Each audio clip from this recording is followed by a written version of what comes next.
Amém? Abra sua Bíblia, um pouquinho mais de retorno aqui, por favor. Amém? Abra sua Bíblia no livro de Tiago, capítulo 1, versículo, só um pouquinho, 21.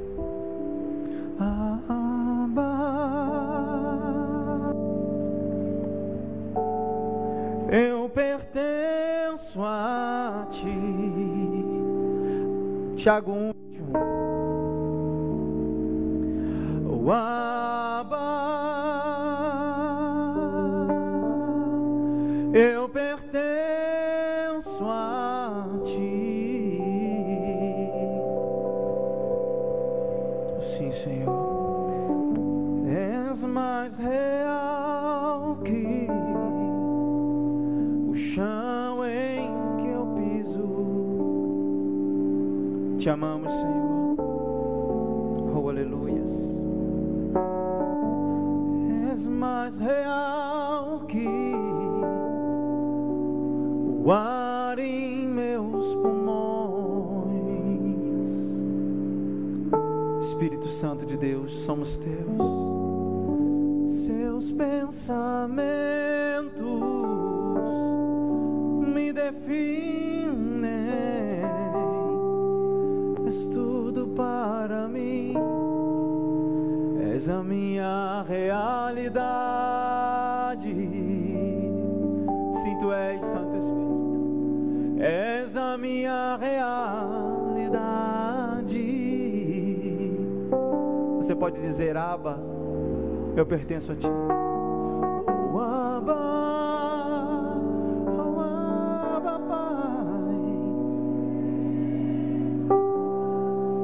pertenço a ti.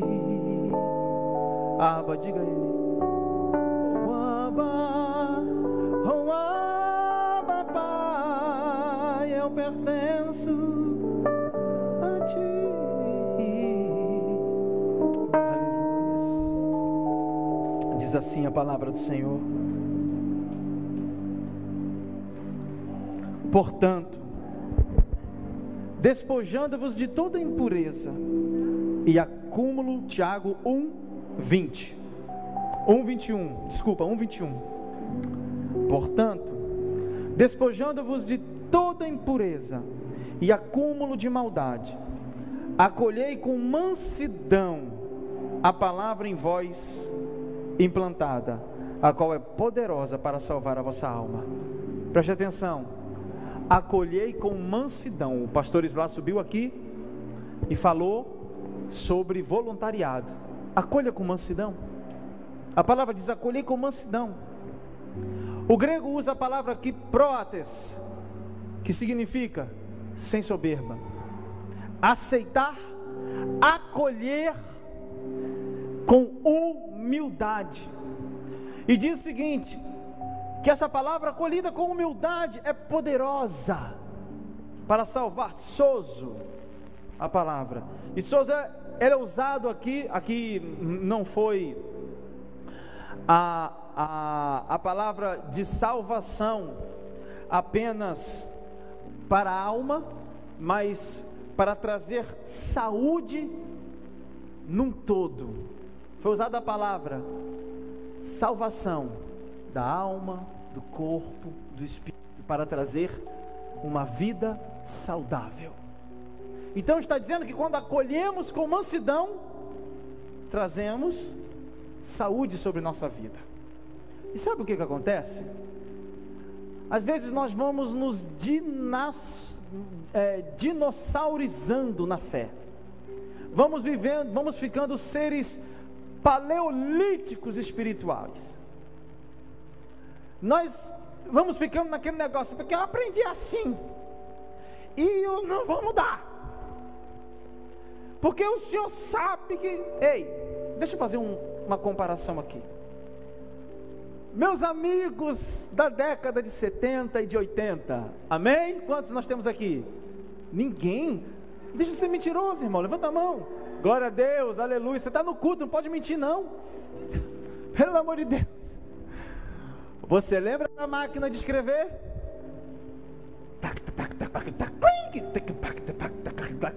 lembra? Não era assim? Eu gostava de fazer pagodinho naquela máquina. Eu fiz curso de datilografia no Senac. Não tinha. Você sentava na máquina de escrever, não tinha letra.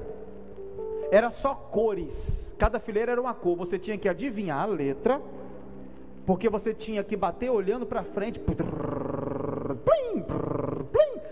Chegava a dar 110 dígitos por minuto, que era que o teste de velocidade bom era o recorde, eu lembro que era 121. Um texto de 121 e sem ter um mínimo de erros. Bom, onde eu quero chegar? Aonde é o A na máquina de escrever? É o A no seu notebook ou no seu teclado. Aonde é o S na máquina de escrever? É o S no seu notebook. Aonde é o F? Contador, não é assim? Aonde é o F? É o F. Mas ninguém usa a máquina de escrever. Você usa computador, notebook. Você evoluiu. Você evoluiu. A base continua a mesma, mas você evoluiu. Você não senta e fica liquid paper, que ninguém nem chama corretor ortográfico, né? Você evoluiu. E na fé, na palavra, nós não queremos evoluir. Nós não aceitamos coisas novas. Pastor, ter luz roxa na igreja é de Deus, não é de Deus? Irmão, pergunta a ele. As questões bobas, sabe os negócios? Pastor, vamos batizar por aspersão, por imersão. Quando os missionários que saíram, principalmente que foram expandir a obra na Germânia e na Gália, eles perceberam que submergir as crianças 3 vezes, algumas crianças dias depois morriam de pneumonia e podia matar algumas crianças.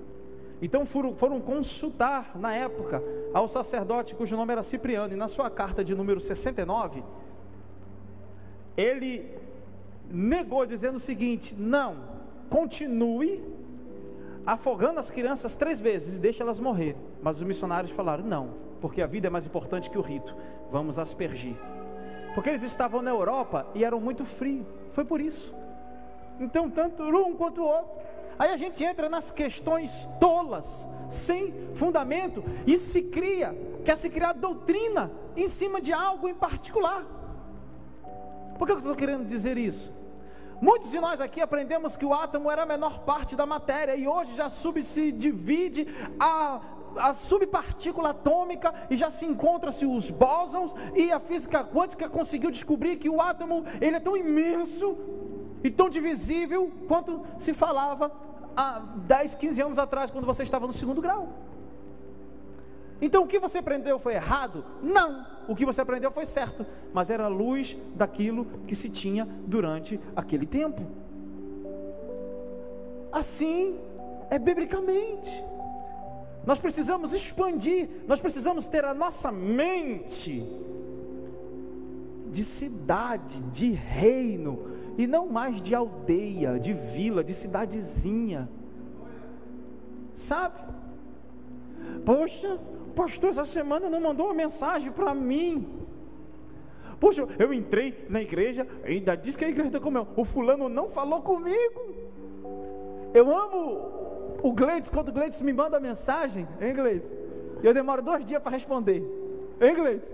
Quando eu vou responder, o Gleides me perdoa. Ele falou: irmão, a vantagem do WhatsApp é essa, o senhor pode responder quando o senhor quiser, não tem problema, nunca achou ruim. Eu falo: rapaz, que benção. Porque às vezes eu estou falando com 5, 6 pessoas ao mesmo tempo, e ainda tem a pastora Denise dizendo: você não vai largar esse telefone não, para a gente sentar aqui e assistir um filme? Porque eu tenho que ter um tempo com a minha família também. Amém? Glória a Deus. Naldinho, está dando um pouquinho de microfonia ainda aqui, não sei se é no retorno ou é o agudo. Vamos lá para o livro de Marcos, que agora a gente vai pregar aqui rapidinho. Já preparei o seu coração? Nós precisamos entender o que Deus tem para a gente não pode. Marcos,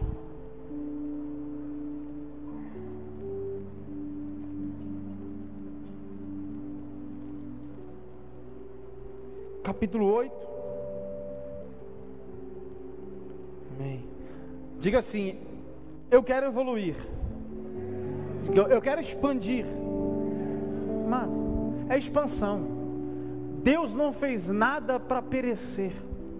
Deus não fez nada para morrer sem crescer. Tudo que nasce grande é monstro, e tudo que nasce pequeno e não cresce, atrofia e morre, não é de Deus. Tudo que Deus fez, as ordens que Deus deu foi crescer, domine, multiplique em todo tempo. Ele foi falando isso.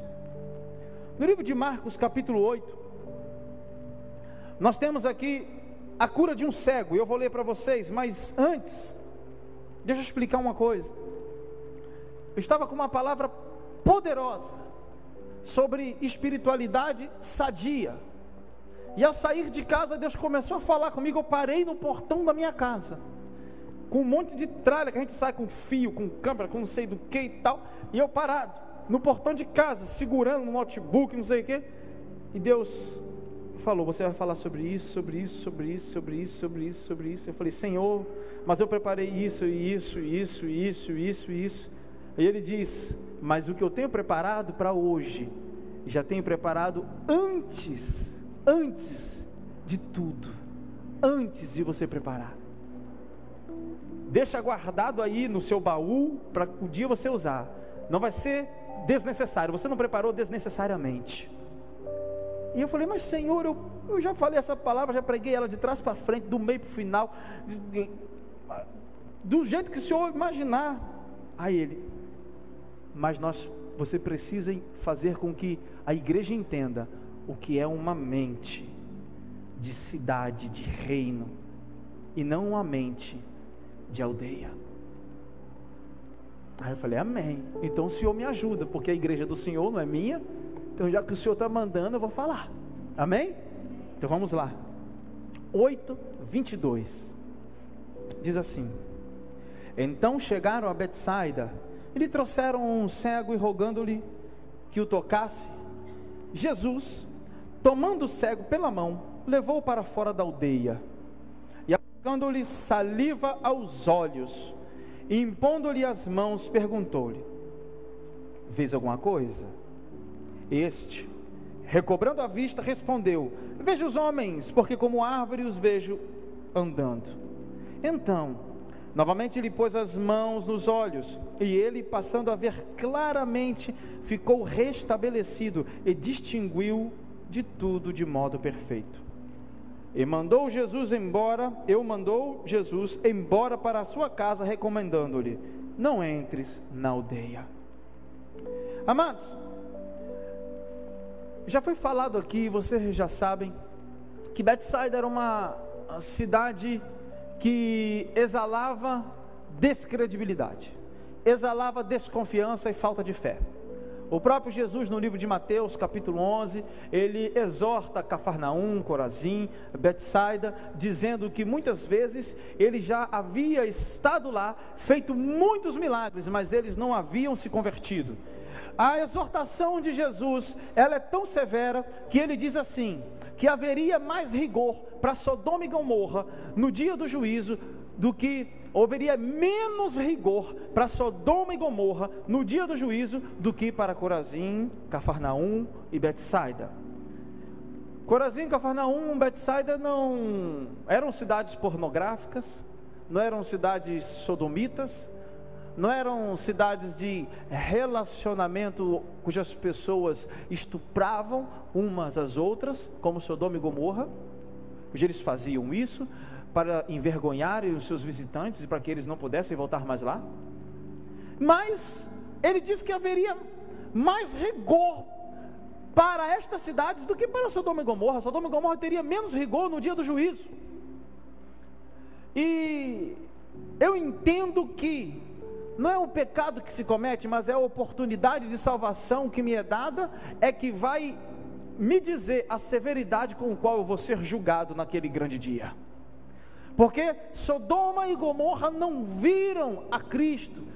Essas cidades não estiveram diante do dono da graça, não estiveram diante do rei das nossas vidas. Eles não ouviram a palavra da salvação, mas Cafarnaum, Corazim e Betsaida ouviram a palavra de Jesus. No entanto, negaram a sua fé, no entanto, não quiseram seguir, no entanto, disseram: vai, porque nós não acreditamos na sua palavra. Então, quando eu tenho a oportunidade de ouvir a palavra e abraçar a palavra de Deus e crer que ela é suficiente para transformar a minha vida, quando eu ouço e abraço, eu participo do reino de Deus. Mas quando eu ouço e nego, isso me será por testemunho contra mim no grandioso dia. Como aquele homem, olha aí, ó, entrou até um terror agora. Glória a Deus. Como aquele homem que disse: pastor, ore por mim que eu quero ser curado. E o pastor: mas você conhece a Cristo, já aceitou a Cristo? Ele: não perca o seu tempo, pois eu não vou aceitar Jesus. E o pastor começou a ficar, mas eu preciso falar do evangelho para você. E ele falou assim: pastor, tire o seu cavalinho da chuva, só ore por mim, porque eu sei que se o senhor orar, eu vou ser curado. Mas irmão, você não quer aceitar a Cristo? Ele disse: eu não vou, e o senhor vai orar, e eu vou ser curado. E o pastor orou. Isso foi em Juazeiro da Bahia. O pastor orou, e ele foi curado. E o pastor ficou com raiva. Primeiro, o pastor falou assim: eu queria que muito crente tivesse metade da fé que esse homem tem. Segundo, ele foi brigar com Deus: Deus, por que o senhor permitiu? O homem te negou, o homem me envergonhou, o homem foi curado. Ele falou assim: Deus falou, primeiro, sou eu quem curo. Segundo, ele teve a oportunidade e não aproveitou. A cura dele não é bênção, a cura dele é testemunho contra ele naquele grande dia, porque eu fiz por ele e o que ele tem dado a mim. Ele não entregou a sua vida a mim. Deixa eu sair, senão eu não vou conseguir pregar. Amados, chegaram então a Betsaida. Nós só estamos aqui na cidade ainda, eu tenho que pregar o texto. Chegaram até Betsaida e lhe trouxeram um cego. Aí é onde entra, amado, quando o pastor lá começou a falar sobre voluntariado, que não estava no esquema, eu vi ali ele falando um negócio com a pastora Denise, eu comecei a me tremer. Eu falei assim: não acredito não, que o senhor me deu uma... E trouxeram o cego. Ou seja, há quantos cegos lá fora precisando enxergar? E quantos de nós estamos dispostos a levá-los a Cristo? A Bíblia não diz que esse cego veio sozinho. A Bíblia não fala que esse cego veio por livre e espontânea vontade. Além de cego, era ruim. Ô homem, ele era um cego, um mala, chato. Porque se você olha para o cego de Jericó, ele grita: Jesus, filho de Davi, tem de misericórdia de mim. E o povo: cala a boca, cego. Jesus tem mais o que fazer, vai ficar dando papo para cego, vai ficar atendendo quem precisa, que nada. E ele gritava mais alto. Os outros dois cegos de Mateus seguiram Jesus, Jesus nem bola para eles, e Jesus entrou em casa, e eles seguindo Jesus, o que vocês querem que eu faça para vocês? A vocês? Que vocês nos curem. Então, seja livre dessa tua enfermidade. E os curou. Agora esse cego não fez nada. O cego está aqui, ó. Jesus passando, e ele está: estou na minha, estou cego, afinal de contas, nasci para ser cego mesmo. Está tão bom a vida de cego, ficar pedindo coisa no meio da rua, estão me dando, não preciso trabalhar. Algumas pessoas me discriminam, mas está tudo bem. Se eu enxergar, eu vou ter que trabalhar. Ei, existem cegos lá fora, e existem cegos que ainda não enxergaram aqui dentro, que precisam colocar a mão no arado para trabalhar. Quando Paulo caiu e ficou cego, Paulo já era cego. Jesus só mostrou a ele, na literalidade, na carne, como estava o seu espírito. Paulo, você estava me perseguindo, você não tinha enxergado a verdade. Paulo, você pode ser doutor da lei, você pode ser principal da tribo de Benjamim, você pode ser fariseu não sei lá das quantas, você pode ter estudado aos pés de Gamaliel, você pode ter toda a gama de conhecimento, você pode falar 4 idiomas, você pode ter 2 cidadanias, Paulo, mas deixa eu te falar uma coisa, agora você caiu, não te recalcite sobre os aguilhões, porque eu vou mandar você se encontrar com um camponês. E Paulo foi lá se encontrar com um camponês cego. Paulo cheio do conhecimento, encontrando a revelação. Quando o conhecimento e a revelação se encontram, meu irmão, o espírito e a alma é edificado. Você pode entender isso? Se você não sabe, todo rabino, ele não conversa, ele não aprende com quem tem menos conhecimento que ele não ouve. Não. Paulo era o top da época, ele jamais ia ouvir Ananias, jamais, não ia ouvir. Ele não conversa, ele ensina, ele não aprende. Jesus estava ensinando a Paulo: Paulo, você é cego, vai encontrar revelação. Por isso que quando você chega numa igreja, que a pessoa chega aqui, agora irmãos, as nossas classes dos catecúmenos estão presentes, e você vai abrir a Bíblia, segundo a epístola, e hermeneuticamente, tal palavra, aí você fica assim, uau, que conhecimento, uau, meu Deus, vai ler um dicionário, que você vai ter todo esse conhecimento. É preciso uma revelação, vindo em colisão com o conhecimento, para que o nosso espírito e a alma sejam edificados também. Amados, a Bíblia diz que tomando o cego pela mão, o levou para fora da aldeia. A vontade de Deus é que venhamos a expandir a nossa mente, o levou para fora da aldeia. Jesus disse assim: olha, na aldeia, em Betsaida, você não pode ficar, porque enquanto você estiver na aldeia, você vai ter a mente de aldeia. Muitos de nós estamos no reino com a mente de... deixa eu usar uma palavra aqui, de condado, de cidadezinha. Você é partícipe do reino, expanda a sua mente. Não, pastor, é porque o senhor sabe, tem gente que tudo dele é pior do que o dos outros, porque se Deus der o melhor, meu irmão, não, porque eu estou errado, é o diabo que está mandando, é o diabo que está me dando. É assim em tudo, é assim nas coisas dele, é assim para ofertar, é assim para dizimar. Não, meu irmão, eu senti uma vontade de ofertar aquele valor, mas eu repreendi, porque eu sabia que não era de Deus. Era 5.000, mas aí eu fui e dei 500. Deixa eu falar uma coisa para você: nunca o diabo vai mandar você dar dinheiro para Deus, só se ele ficou louco. O diabo não manda você orar, não vai. Pastor, uma voz mandou orar 10 dias seguidos de jejum. Ore, meu santo. Estou pegando. Ore, porque não é o diabo vai mandar você orar. Onde que o diabo vai mandar você orar? Um jovem chegou para o pastor e disse o seguinte: pastor, eu preciso voltar para a minha cidade. Meu filho, eu preciso tanto de você aqui na igreja. Não, é porque o Espírito Santo.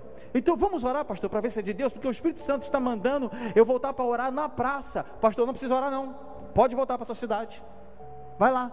Mas pastor, Deus já respondeu. Não, porque eu nunca vi o diabo mandar ninguém orar, eu nunca vi o diabo mandar ninguém fazer jejum. Ele voltou, e em pouco tempo esse jovem estava com mais 100 jovens, fazendo um avivamento na cidade dele, nas praças daquele lugar. Nós precisamos discernir, abrir. Jesus tirou o cego da aldeia, pegou pela mão, intimidade, pegou pela mão e tirou o cego da aldeia e disse: cego, não adianta eu te curar, porque lá, se eu posso curar a tua visão, mas a tua mente ainda vai ficar mente de aldeia. Quantos de nós já nascemos em Cristo, estamos em Cristo, já aceitamos a Cristo, já caíram a escama dos nossos olhos, mas a mente ainda não foi transformada em mente de aldeia? Confundimos ajudar o irmão com favorzinho. Não, eu estou fazendo um favorzinho aqui para Deus. Você não está fazendo favorzinho nenhum para Deus não, que Deus não fica devendo nada para ninguém. Deus te recompensa. Pastor, é porque assim, eu não acredito que eu tenho que fazer, que Deus vai me recompensar. Você pode até não acreditar, mas Deus vai te recompensar. Sabe por quê? Porque a natureza dele é dar. Deus é galardoador, faz parte da natureza dele. Ainda que você não queira, ele dá. E ainda quando você pense que não está recebendo, ele está dando. Porque até quando ele não dá, ele está dando. Ele está dando você paciência, perseverança, ele está experimentando a sua fé. Por isso que até quando ele não faz nada, ele está dando. Então a natureza de Deus é galardoar, é dar. E vamos parar com esse bobeira, hein? Porque aí eu não quero nada em troca. Irmãos, Deus deu a maior oferta da sua vida, o seu único filho. E sabe qual foi a maior oferta de Deus? Deus deu a Ele mesmo. Livro de João, 1 João, capítulo 5, diz: Jesus, o Deus vivo, ao qual nós temos a salvação. Deus deu a Ele mesmo, quando Ele deu o seu Filho, por amor. O amor foi a força, e o propósito, para colher uma família de muitos filhos. Ele deu uma oferta, para poder ter uma consequência da oferta que Ele deu: colher uma família de muitos filhos.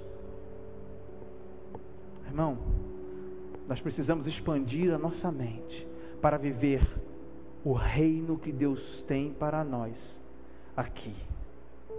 Como assim? E o reino de Deus que eu vou entrar? Existe o reino inabalável e perfeito, mas se você não começar a entender o que Deus tem para você aqui, meu irmão, eu conheço um homem no Paraná, que era um executivo da Coca-Cola, e Deus mandou ele largar tudo. Eu ouvi esse testemunho, e Deus mandou ele largar tudo. Esse homem começou a investir em indústria, agropecuária, não sei o que, agroindústria. Hoje esse homem banca não sei quantos missionários, e não sei quantos capítulos da Donep ele vai abrindo no Brasil. Ele paga uma pessoa só para fazer isso no interior. Amados, o problema é quando o que Deus me dá me pertence e eu pertenço àquilo, sendo egoísta, dizendo: a bênção é minha. A bênção só é bênção quando, chegando em você, tem o poder de ser bênção na vida do outro. Porque se a bênção chegando em você morre com você, ela vira maldição, você ficou avarento.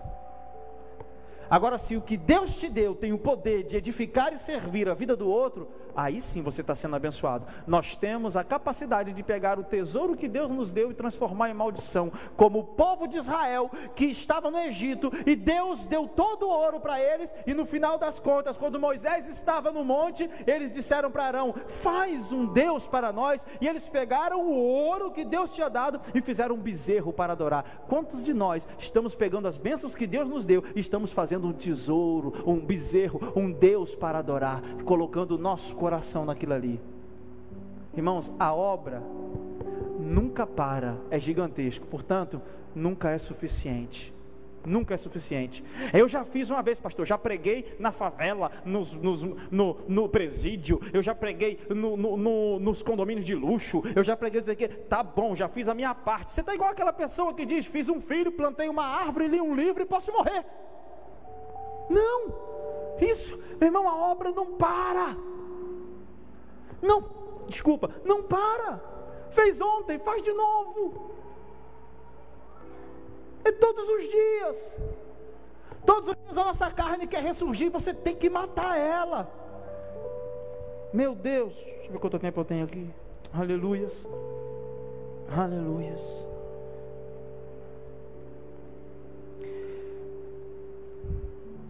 E aplicando-lhe saliva nos olhos e impondo-lhe as mãos, perguntou: vês alguma coisa? Jesus estava fazendo aqui um rito antigo, cultico, do rabinato, em que se colocava saliva ou então misturava-se com barro. E Jesus estava mostrando que a religião não abre os olhos de ninguém. Então Jesus estava dizendo o seguinte: olha, pelo sistema de vocês que estão me olhando, olha o que acontece. Tu aplicou nos olhos, vê alguma coisa? Aí ele disse: eu vejo os homens como árvores que andam, os vejo. Quando nós não temos mente de reino, mas mente de religião, tudo fica confuso na nossa mente. Aí a gente dá resposta confusa, fica colocando piadinha no Facebook, fica fazendo fofoca para o irmão, aí fica para o irmão: eu não gosto, que não sei o que, é porque... irmão, preste atenção, abra a sua mente. Olha o que a religião faz. Como é que você vê o irmão? Como é que você vê a irmã Socorro? Como é que você vê o irmão Glauber? Como é que você vê o pastor Slá? Como é que você vê a Kalina? Como é que você vê a Camila? Eu não sei, ela é tão querida, mas é tão assim sistemática. Ele é tão alegre, mas ele é tão retraído ao mesmo tempo, confuso. A religião faz isso. Você já viu árvore andando? A não ser no Senhor dos Anéis, né? A trilogia, e eu assisti tudo. Uau! Irmão, você vê árvores andando? Você não vê árvores andando. Quando ele diz: eu vejo árvores que andam, como árvores que andam os vejo. Homem não é árvore. Ele está dizendo que há uma confusão, pedaços de pau. É como se ele estivesse dizendo: para que servia a árvore? Hoje a gente não entende. Hoje você liga o seu gás, faz o seu chimarrão de manhã, a sua tapioquinha com queijinho de coalho, com ovo, e você está ficando com fome, e tem cantina hoje logo mais, amém? E você faz a sua tapioca, porque você usa o gás. Mas naquele tempo se cortava as árvores e colocava-se no fogo. Isaías diz: como é que vocês pegam as árvores, fazem um ídolo para adorar? O que vocês fazem para adorar é santificado, e o resto é posto no fogo. Então como pode isso ser mais santo do que aquilo?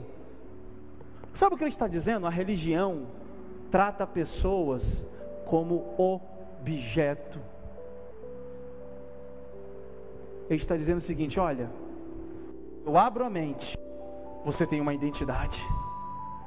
Como o Ítalo está ministrando todos esses dias, você tem um pai, você tem uma identidade, você é filho. O primeiro ataque de Jesus na tentação, quando Jesus foi levado ao diabo, ao deserto, quando Jesus foi levado ao deserto para ser tentado pelo diabo, pelo Espírito Santo, Marcos capítulo 4 também. A primeira tentação não foi transforma pão em pedra. A primeira tentação foi a tentação da identidade. Porque antes dele mandar Jesus transformar pão em pedra, ele disse: tu és filho de Deus. Você já pensou nisso? A gente sempre aprende. A primeira tentação de Jesus no deserto foi transformar pão em pedra. Não foi. Jesus tinha acabado de ouvir do Pai: tu és o meu filho amado, em que me compraz, em que dou suspiro de Deus, suspiro de amor. Aí o diabo vai e chega para Jesus e diz assim: se tu és o filho, peraí, tu és o meu filho amado. Aí o diabo vai tentar ele. Primeira tentação é a tentação da identidade. A primeira coisa que o diabo quer fazer na sua vida não é roubar a sua família, não é roubar, é roubar a sua identidade. Roubando a sua identidade, ele rouba a sua fé. Judas, versículo 3. Portanto, batalhai-vos pela fé. Porque você não tem identidade, você não sabe quem você é. Quando você não sabe quem você é, você não sabe onde você está. Quando você não sabe onde você está, você não sabe onde você vai chegar. O seu GPS espiritual quebrou, descarregou a bateria. Porque quem não sabe aonde vai chegar, não interessa. Qualquer caminho vai levar a caminho algum, porque não sabe. Então qualquer caminho que tome, para onde eu vou? Toma qualquer caminho, você não sabe onde está, você não sabe onde vai chegar. Agora a Bíblia me ensina o caminho do reino de Deus. O caminho do reino de Deus. Aí Jesus, cospe. o homem fica confuso, vê árvores andando. Aí Jesus, é como se Jesus estivesse dizendo: a religião só vai te trazer confusão. Isso pode, isso não pode. Paulinha, que calça é essa? Rasgada, não sei o que. Calça linda, Paulinha. Ah, você não sabe?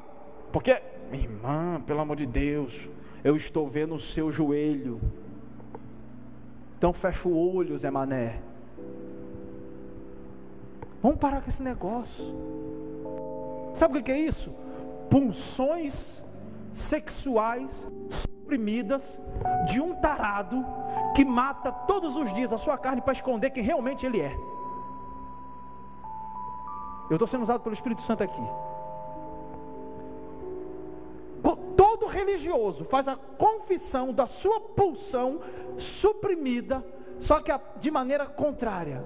Ou seja, quando o cara sobe muito aqui para dizer, porque tem muita irmã que está andando aí mostrando não sei o que, e que não sei, meu irmão, é tudo que, vai olhar a gaveta desse cara para ver se não tem 50 mil revistas da Playboy lá, as trancadas 7 chaves. Vai olhar. Ah, porque fulano deve para todo mundo, porque fulano deve para todo mundo, porque fulano deve para todo mundo, porque fulano deve... É porque ele está se coçando, ele paga com raiva, mas a vontade dele era dever também, porque os outros não devem e estão vivendo, e ele tem que pagar todo mundo.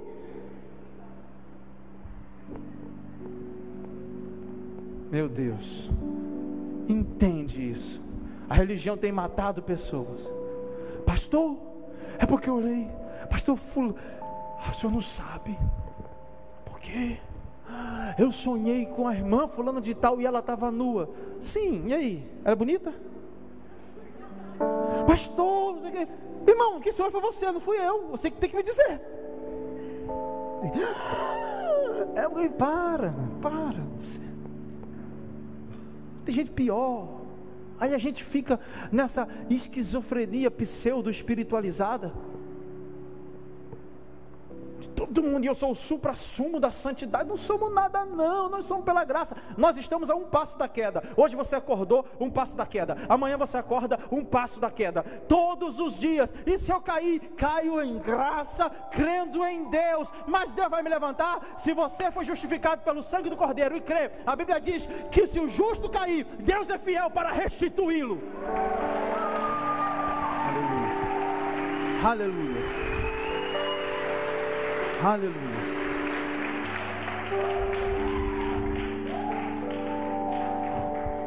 Vamos lá para acabar. Amém. Então novamente ele pôs as mãos nos olhos, e ele, passando a ver claramente, ficou restabelecido, e tudo distinguia de modo perfeito. E mandou Jesus embora para casa, recomendando-lhes: não entre na aldeia. Jesus disse: olha, a religião não vai te curar, mas deixa eu te fazer uma coisa. Impõe as mãos. Depois você lê Hebreus capítulo 5, você vai ler os fundamentos da fé, arrependimento de obras mortas, imposição de mãos, batismo, etc. Entendeu? Então você vai lá, imposição de mãos, que era se usado antes de Jesus, há 2000 anos antes de Jesus, no Egito, já se entendia o poder da imposição de mãos. Jesus foi e colocou imposição de mãos, ele impôs as mãos, orou. Aí, o que você vê agora? A Bíblia diz que agora nitidamente enxergava a todos. Sabe o que acontece? Quando Jesus te cura, Ele não toca nos seus olhos, Ele toca na sua mente. O problema não são os olhos, o problema é a mente. É a mente, porque os seus olhos têm a capacidade de ver algo que é bom e deturpar aquilo que viu. A sua mente, desculpa, os seus olhos têm a capacidade de ver aquilo que é bom, e a sua mente deturpar aquilo que viu. Nós precisamos entender isso. Por isso que no livro de Romanos capítulo 12 diz: não vos conformeis com este mundo, mas transformai-vos pela renovação do vosso entendimento. Não diz que é para renovar os olhos, diz para renovar o entendimento. É para renovar a mente. É para renovar a mente. A gente precisa entender isso, igreja. Há uma multidão esperando por nós, uma multidão complicada. Sabe por quê? Porque Deus traz pessoas igual a nós, e nós somos complicados demais. Deus traz. Eu não sei quem é mais doido, se é ele ou se é a gente, porque nós somos imagem e semelhança dele. Aí diz que ele escolheu as coisas loucas. Peraí, se eu sou imagem e semelhança dele, ele escolheu as coisas loucas, o que Deus está me dizendo? Eu sou tão doido quanto você. Meu irmão, com toda reverência, você conhecendo-se, sabendo de todos os seus defeitos, e de todas as suas desqualificações, e de todos os seus complexos, se você fosse Deus, você ia escolher você para fazer uma obra, para falar dele para alguém? Não? Pois é, ele te escolheu, e ele te conhece melhor do que você se conhece. Por isso, meu irmão, não é a gente que tem fé, quem tem fé é Deus. A gente tem uma confiança, porque Deus, para ter fé, para acreditar na gente, que a gente é capaz de expandir o reino, da Basileia, do reino dinâmico. O reino não para, o reino precisa crescer. Tudo que para, fica letárgico, estático, morre. Aqui nós temos médicos, fisioterapeutas, educadores físicos, personal, todo mundo da área da saúde, vários enfermeiros. Se você conversar com eles e falar, se eu ficar em cima de uma cama 2 meses deitado, o que vai acontecer? Todos eles vão te dizer, você vai perder o seu tônus muscular, e aí você vai ficando fraco. Se chegar um ladrão na sua casa com toda a adrenalina, na hora que você botar o pé no chão, você vai cair, você vai perder um pouco da sua força, que você não está se exercitando. Assim é o nosso espírito, precisa ser exercitado diariamente. Eu preciso ler a Bíblia, eu preciso abraçar quem está passando por necessidade, eu preciso levar um prato de arroz, eu preciso estar nos cultos me alimentando, eu preciso ver se fulano está bem. Deixa eu passar, pelo menos eu não tenho nada, eu não tenho dinheiro, eu não tenho um abraço, eu não sei falar da Bíblia, mas deixa eu falar o seguinte, irmão, não se preocupe, Jesus te ama, isso vai passar. Nós estávamos aflitos esses dias com um problema grande, e o WhatsApp do irmão amigo disse assim, isso vai passar. Nós precisamos aprender a honrar as pessoas. Eu participei de um seminário de honra online, já finalizei aqui, honra, e eu fiquei doido, eu falei assim, eu queria estar lá, porque Senhor, mas eu estava assistindo o seminário de honra, e quando eu fui assistindo o seminário de honra, eu fui ligando para algumas pessoas, tudo bom, como é que está, Deus te abençoe, eu queria abençoar a sua vida, pessoas que eu não falava há muito tempo, e ontem de manhã, eu acordei lembrando de um grande amigo meu, um rabino, que se converteu ao Evangelho, um dos homens mais sábios que eu conheço da face da terra. E quando eu falei com ele, que eu achei ele, eu falei, eu já fui no Instagram, aceita, e fiquei lá olhando assim, tremendo. Ele tem que me aceitar, eu não estou dançando, eu estou tremendo, ele tem que me aceitar. Ele aceitou, sabe por quê? Porque ele me ajudou no começo do ministério, e no dia que ele precisou de mim, eu não tive condições de ajudar, e eu fiz uma besteira, pela fé eu falei que ia ajudá-lo, e não consegui. E nós perdemos o contato mediante uma tragédia que aconteceu, a gente nunca mais se viu. Aconteceu uma tragédia na cidade dele, e nós nos separamos, ele sumiu de todos, e eu só orando por ele, e já fazem 5 anos isso. Mas sabe o que aconteceu? Quando ele aceitou, eu escrevi um texto, dizendo que quero honrar a sua vida, pedir perdão. Ele falou, pastor Leandro, eu não lembrava disso, mas se isso te incomoda, eu libero perdão sobre a sua vida. E aí a gente começou a conversar, e eu falei, o que você está fazendo? Aí ele, eu estou aqui com um bispo, estava em São Paulo, agora eu estou na cidade de Rio do Sul, Santa Catarina, tal. E eu falei assim, você tem algum seminário aí, alguma coisa? E ele falou, um seminário de uma autoridade espiritual, que ele mandou 4 minutos de áudio, eu já dei vontade de entrar no telefone, para sair lá do outro lado, para sentar de novo aos pés dele, como eu fazia, quando tinha 20 e poucos anos, faz muito tempo, tá? Que eu estou com 38 para 39, 25, 26 anos, e ficava ouvindo 2 horas ele explicar a Torá no hebraico, porque ele foi meu professor de hebraico durante um tempo. E ele falou, eu vou ministrar esse seminário, são os filhos espirituais de Abraão, na sua igreja, se você permitir. Pastores, lá, eu comecei a me emocionar, saber como é isso. Você vem aqui ministrar ele. Vamos conversando, porque eu vou ministrar. Se você permitir, eu vou aí passar uns dias com você, ministrando esse seminário. Sabe como é que é isso? Como é que isso se chama? O poder da honra. Eu não liguei para isso, eu liguei para pedir perdão. Olha o que gerou: honra.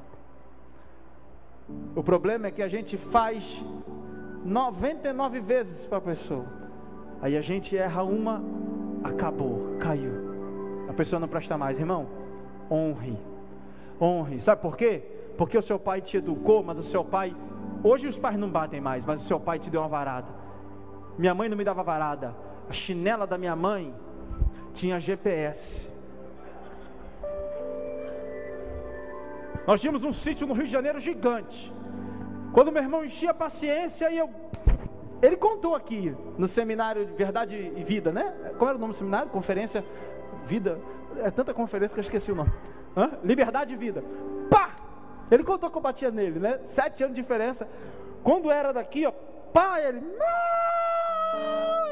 Minha mãe assim... Ah, moleque!